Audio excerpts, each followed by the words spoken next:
Good morning. Happy Monday to you.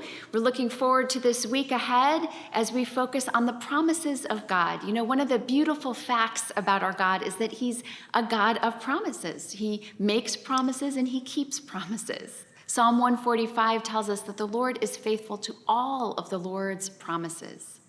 And we live in a world that pushes and pulls us in many directions, and our focus can get blurry, our memories get a little fuzzy. We can forget that God promises each one of us so many things, and we can lose sight of the importance of standing firm in our faith in that.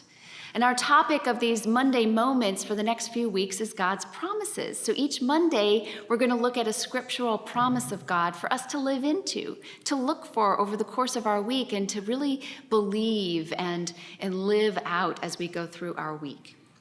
In the book of Jeremiah, we can read about these words that Jeremiah proclaimed that came from God when he promised to bring the Israelites out of exile. And he said to them, "I know the plans I have for you, plans to prosper you and not to harm you, plans to give you a hope and a future." You know, God was promising the exiled Israelites that the future would be good for them, that the exile would not last forever, and that they would prosper again. There's so much in this promise that's relevant for us today as we lean into the character of God.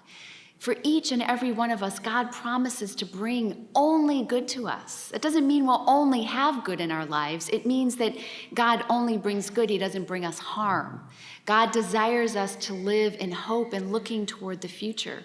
And when we do experience hardship and grief in this life, Scripture reminds us that they weren't sent by God, but that God is at work getting us through these difficulties, just as the exile ended for the Israelites. Our hardships and always end for us. God always has our best interests in mind.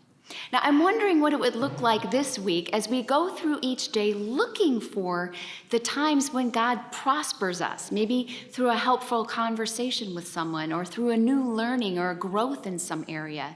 Maybe the times when he protects us from harm, like when we go on a trip or even just to the grocery store. Maybe this would be a good week for us to look not toward doom, but toward the goodness and the prosperity that God brings us every moment.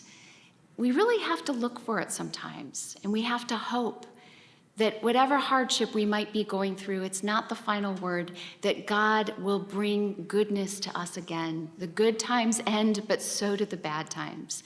So friends, let us go into this week looking for this beautiful promise that God has a future for us, to prosper us, not to harm us. May it be a good week.